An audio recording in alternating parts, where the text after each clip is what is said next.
Train to Sisaket,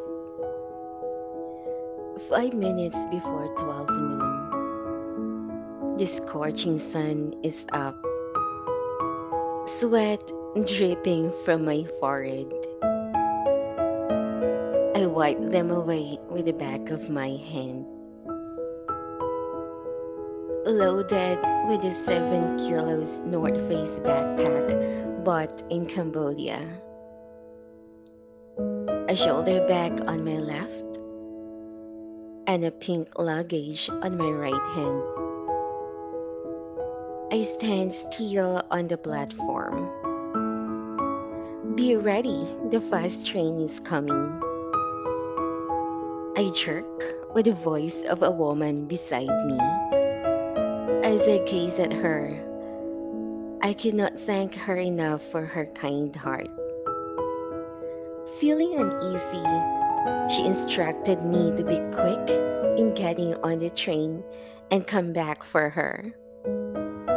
As the train halted, she handed the ticket to the inspector. They talk in a language not new to me, but I could comprehend not. Looking at them, they seemed to argue. My second mother and loving teacher pushed me into the train as they agreed. In a hurried talk, she said my ticket was scheduled for yesterday's trip. I stared at her puzzled because she booked it herself to avoid mistake. Without further ado, she handed me a 500 baht to buy another ticket in Sisaket. As the train is speeding away from her, the inspector told me not to sit, for they are reserved. I settled at the back of the seats. The passengers are sitting comfortably, while I looked messy. Then I saw you coming towards me.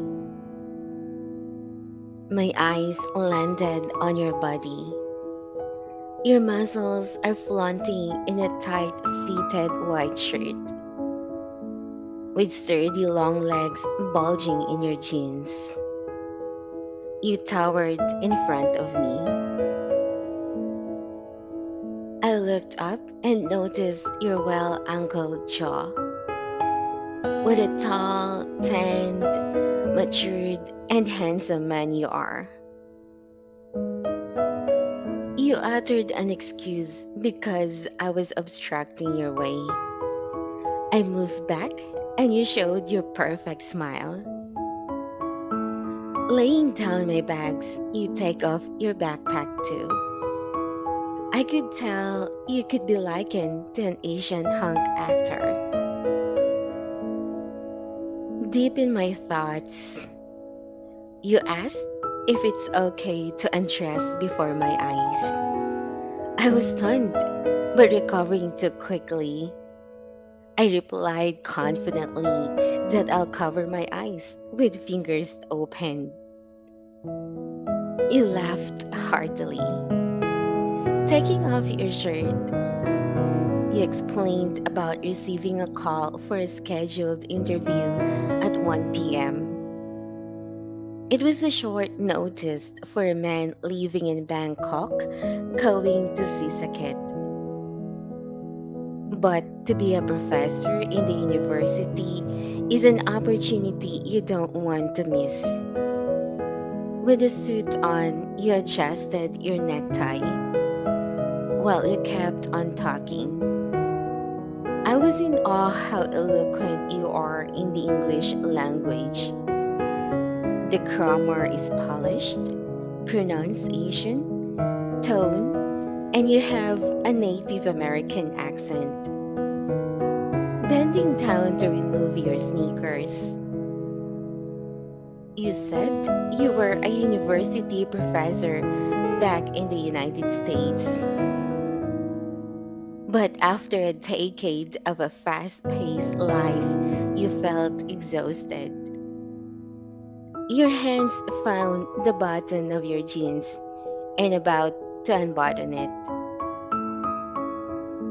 Realizing I'm a lady, I diverted my eyes to the window. When I turned back, I was struck with your oozing charisma. You're such a desirable university professor that could capture everyone's eyes. But I blocked my naughty thoughts not to appear silly.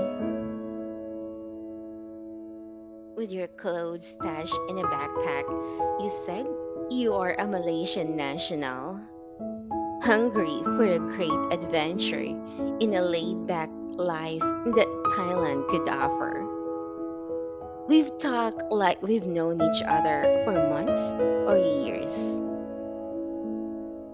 I think we had a great conversation coupled with laughter. Then the train signaled that we are approaching Sisaket station. You asked for my number, but I couldn't memorize, and my phone is at the bottom of my shoulder bag.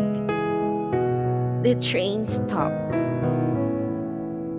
With no time, you asked me to wait for you in the station until you're done with the interview. You offered to have a lunch in a restaurant to get to know each other further. I was hesitant with my situation. People are getting down in a hurry. You glance at me and off you go. But you came back to carry some of my bags. Settling in the middle of the station, you looked straight into my eyes and asked me to stay where I am standing. With a stern face, I nodded. You ran away from me, but still remind me in a loud voice that all the people focus their attention on the two of us. I ignored them and replied yes. In my mind, I won, but my conscience is bothering me. Plus, you are such a great guy to be rejected by me. I felt puzzled. I could not make up my mind. My phone rang. My mother in Thailand asked if I have arrived safely and got a ticket to my destination. Confused and feeling dizzy from the high temperature, I sat down on the bench. Then I made the decision that until now the question still lingers in my head. What if? One thing I am sure, I am sorry for the trouble. I may not remember your name, but I do remember the good memory.